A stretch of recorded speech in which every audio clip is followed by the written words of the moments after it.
You're with the contractor crew, right? Good. Supply closets at the end of the hall. Mop, bucket, solution, all in there. Start with the main corridor and work your way to the briefing rooms.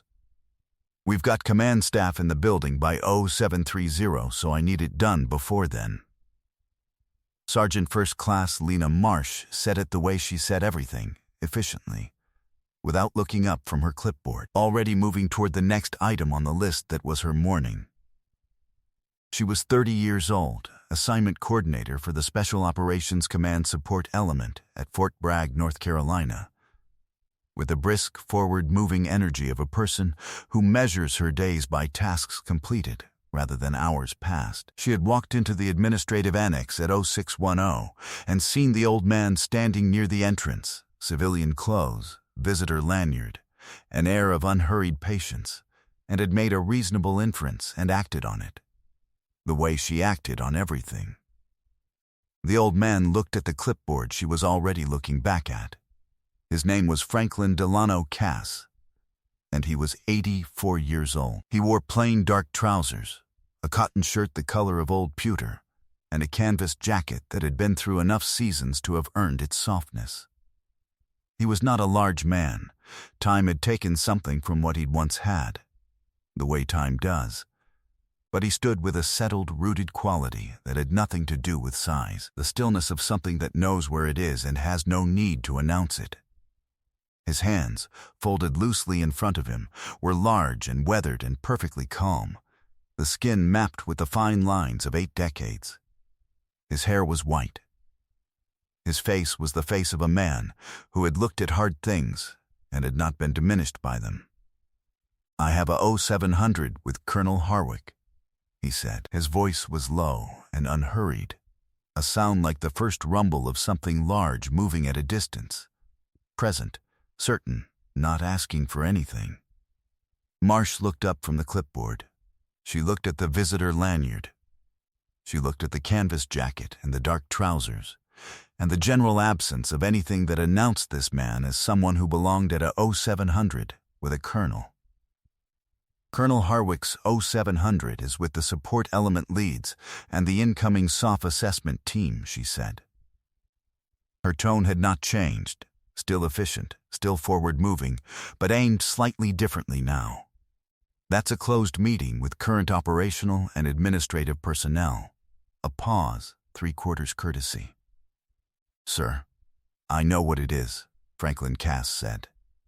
"He asked me to be here." Marsh's expression made a brief journey and returned. "Your name?" "Cass, Franklin Cass." She went down her clipboard, went down it again, looked up. "I don't have a Cass on the access list for 0700. "That's all right," Franklin Cass said. He did not seem troubled by this. "Tell him I'm here." The quality of the exchange had shifted in a way that Marsh could feel, but not immediately account for, as if the floor had developed a very slight tilt, not enough to be alarming, enough to notice. There was something about the way the old man stood in the conversation that was different from the way people usually stood in conversations with her. People usually, when she applied her forward-moving, efficient energy to a situation, adjusted. They deferred, or they pushed back, or they got flustered. Franklin Cass did none of these things.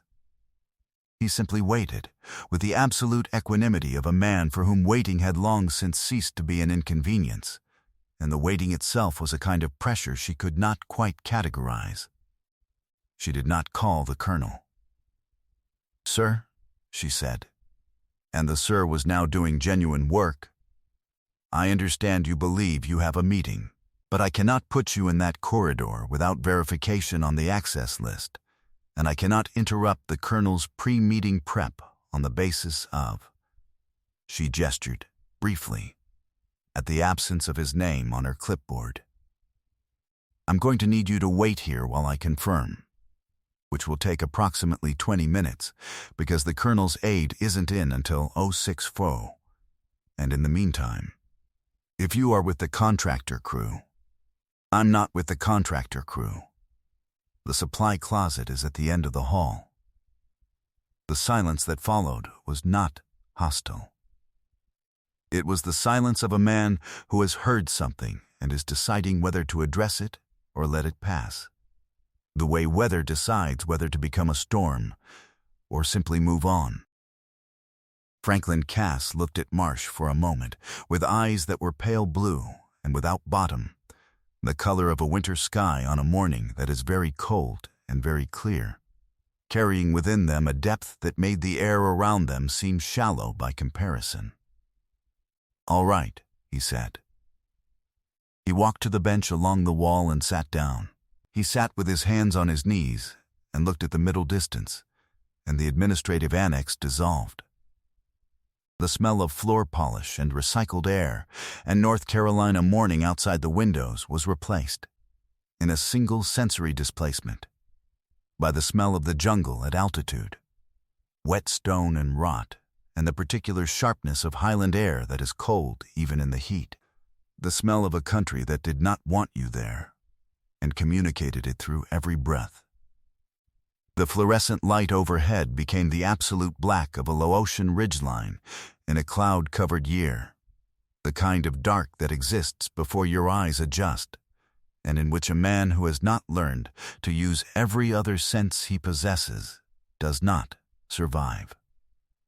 He was 27 years old. Franklin Cass in the year 1969 had been in country for 3 years, which was long enough to have stopped measuring time in deployments and started measuring it in seasons: wet season, dry season, the season after the one that nearly killed you, the one after that. He was lying in the elephant grass on a hillside 40 kilometers inside Laos, which was not a place he was officially in, because officially no American soldiers were in Laos. And he had been in this position for 11 hours, and he would be in it for 11 more before the extraction window opened. His partner on this mission was a man named Cecil, who had grown up in a farming town in Kansas, and who had found, upon arriving in Vietnam, that everything his father had taught him about reading land, the way terrain thinks, the way weather decides, the way an animal moves when it knows something a man does not, translated directly into the kind of work that Maxog asked of its operators. Cecil could read a ridgeline the way other men read words. Franklin had never worked with anyone better. Cecil was gone by the end of the first year. Not dead, extracted, transferred, the paperwork movement of the program that never explained itself and did not have to. Franklin had gone on alone, which was not how the program was designed to work, and was how it worked anyway, because the program used what was available, and Franklin Cass was available and extraordinary, and the program made no distinction between those two qualities.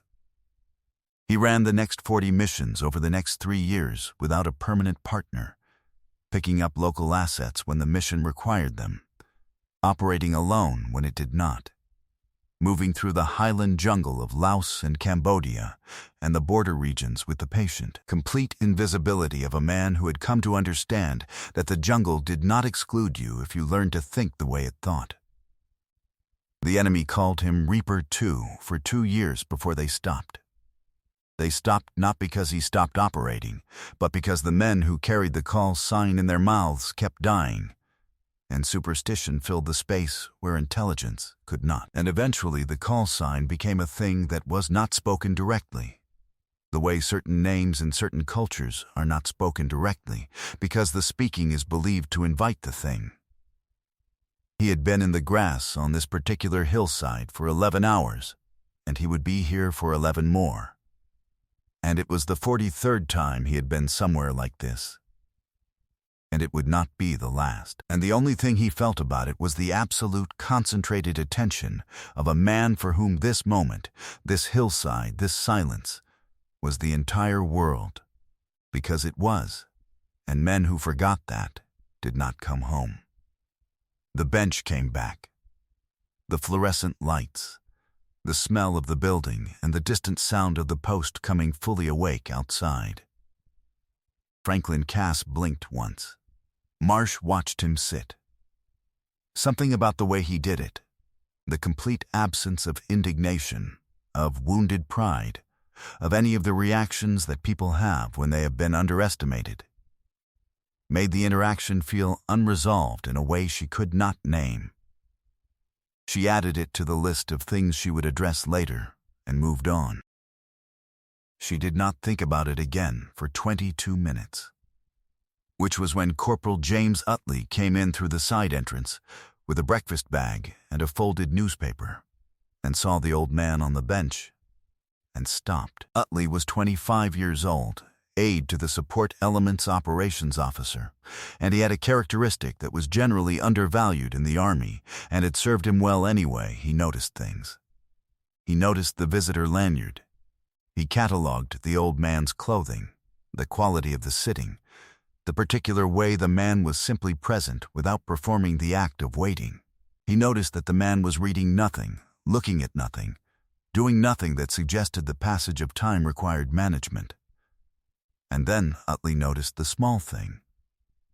On the collar of the canvas jacket, interior fold barely visible where the fabric turned back, a patch of embroidery. Faded to near ghost, but there.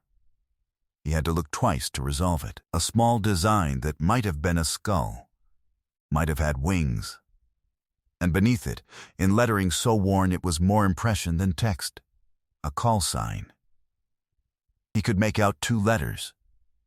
R and E. Utley set down his breakfast bag very carefully, the way you set something down when your hands have gone slightly uncertain. He walked across the reception area to the bench.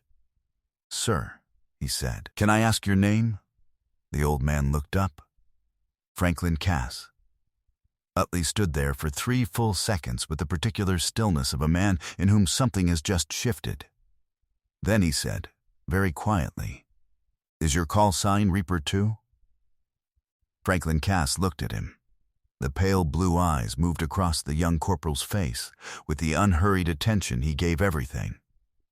"It was," he said. Utley straightened. He picked up his breakfast bag. He said, "Sir, I need to make a phone call. Will you wait here?" "I've been waiting," Franklin Cass said. Utley went to the far end of the corridor and pulled out his phone. He called Master Sergeant Kevin Dahl, who ran the Element's intelligence function and had been in the community for 19 years, and who Utley had heard at a unit dinner 6 months prior, after the formal evening had ended and the conversation had become the kind that only happens late, among men who have been in certain places. Tell a story about a 2-man sniper element operating in Laos in 1971 under a call sign that had never officially existed, and that the community still spoke about the way certain scientists speak about a phenomenon they have calculated but never directly observed. Something that should not have been possible, demonstrated to be possible, and then gone. Master Sergeant Dahl answered on the second ring. "Dahl, Master Sergeant, it's Utley. There is a man sitting in the administrative annex reception area who has just confirmed that his call sign is Reaper 2. His name is Franklin Cass." The silence on the line was total and immediate. 6 seconds. When Dahl's voice returned, it was stripped of everything ambient, reduced to its operational core, flat, fast, no space between processing and action. "You're certain?" "He said it himself, Master Sergeant. Do not let that man leave the building. Don't move him. Don't explain anything. Don't tell Sergeant Marsh you called." A pause that was calculation, not hesitation. "And Utley, he may tell you he doesn't need anything.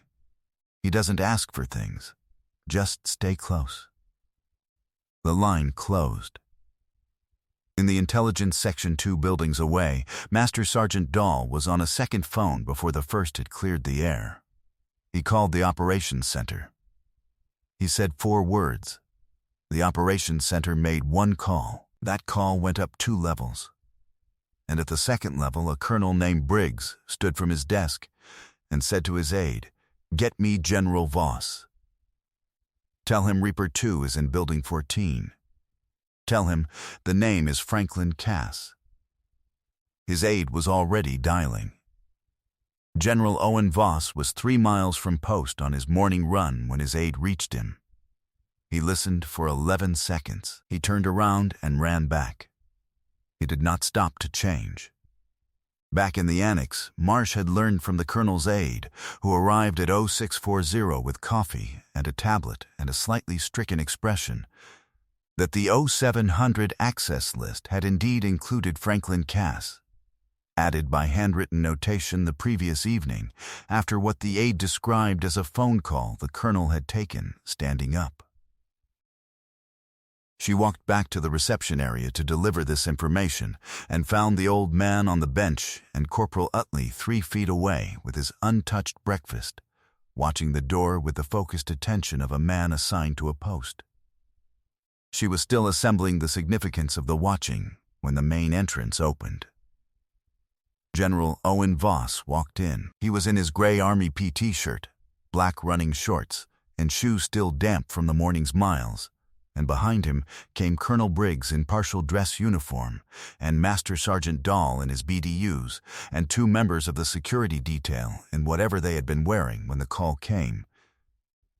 And the ensemble communicated something more honest and more urgent than a formal arrival would have, that no one had waited for the right clothes, because waiting had not felt like the appropriate response to the information. Voss walked through the entrance, and his eyes found the bench and moved directly toward it. He did not look at Marsh. He did not address the access list or the corridor or the 0700 or any component of the ordinary morning that had been happening around this bench for the last 40 minutes. He walked the length of the reception area in the focused, straight-line way of a man who has decided exactly what he is doing, and he stopped in front of Franklin Delano Cass, and for a moment he simply looked at him, the way you look at something you had begun to believe you might never actually see. He came to attention.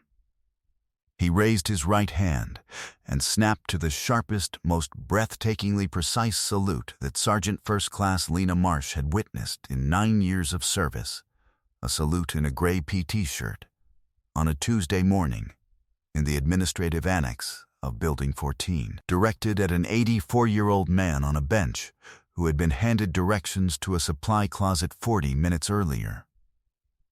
The salute hit the line above his right eye with absolute rigidity and was held there, and the room around it went so quiet that Marsh could hear the fluorescent lights.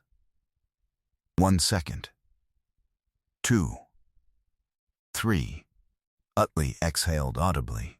Voss brought the salute down and extended his hand, and Franklin Cass stood, slowly, with the deliberate gathering of a man who stands up as if it is worth doing properly, and took it. "Franklin," Voss said, "we've been looking for you." "I wasn't lost," Franklin Cass said. "I had a thing on Mondays. Colonel Harwick said Tuesday."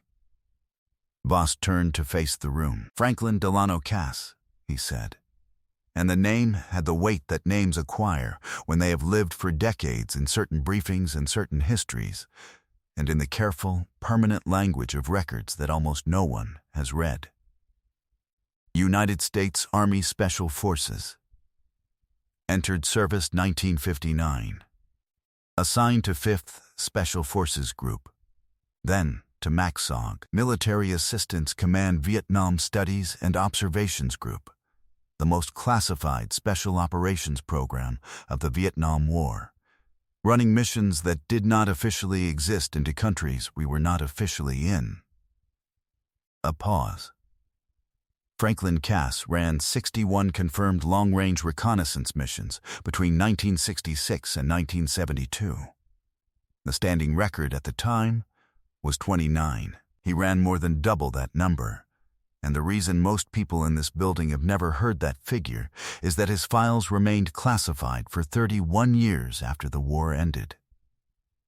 His eyes moved to Marsh, not with accusation, but with the intention that she understand the full dimension of what she was hearing. His call sign was Reaper 2. There was no Reaper 1. The enemy created it. They gave him the number 2 because they could not accept that one man could be in that many places, leave that few traces, and operate without a command structure above him. They invented Reaper 1 to explain what they were seeing. They were wrong. There was only him. He paused once more, and the fluorescence hummed in the silence. He was awarded the Distinguished Service Cross, 2 silver stars, and 3 bronze stars with Valor device, all under classification that prevented public acknowledgement for 3 decades. He went home in 1972 and has lived in Fayetteville, North Carolina for the 52 years since.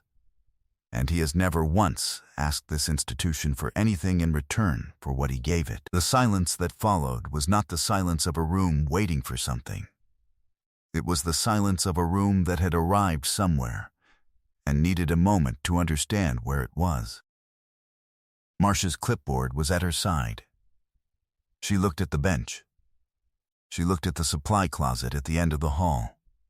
She thought about what she had said and what she had pointed at and felt, in the precise way that honest people feel these things, the full weight of a confident inference made without sufficient information. The formal action, Sergeant First Class Lena Marsh, received no disciplinary notation.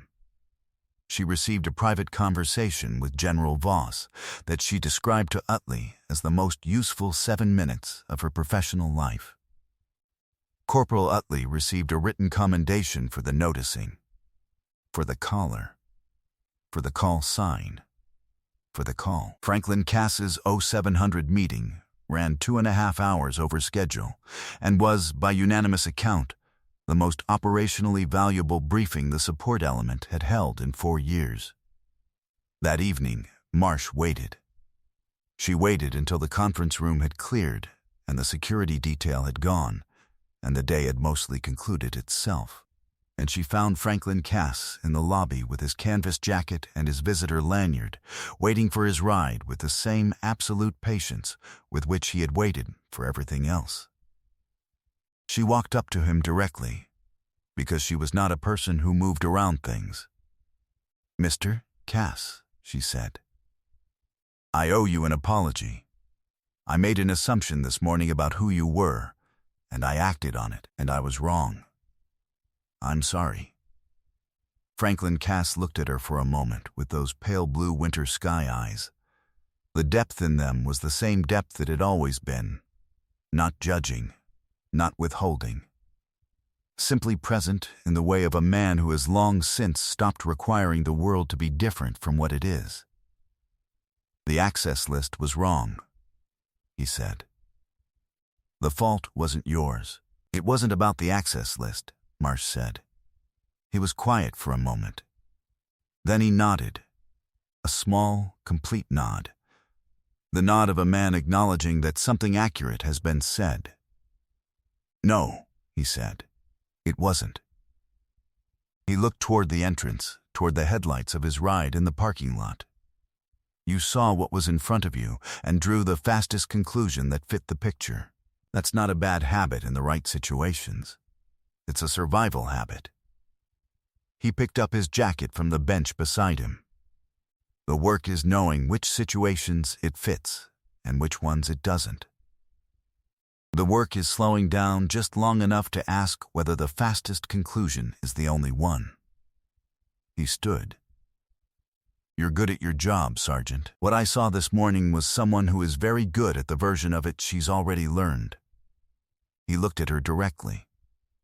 "Be curious about the version you haven't." He walked through the door into the evening. Marsh stood in the lobby for a moment after his taillights had gone and thought about 61 missions, about a call sign the enemy invented because they couldn't account for what they were seeing, about a man who sat on a bench and waited while she pointed at a supply closet, and who had not needed her to be different or better than she was, and had told her how to be anyway. They are still here. The ones who ran 61 missions into the dark and came home and lived quietly in the same town for 50 years and had a thing on Mondays. They don't carry signs.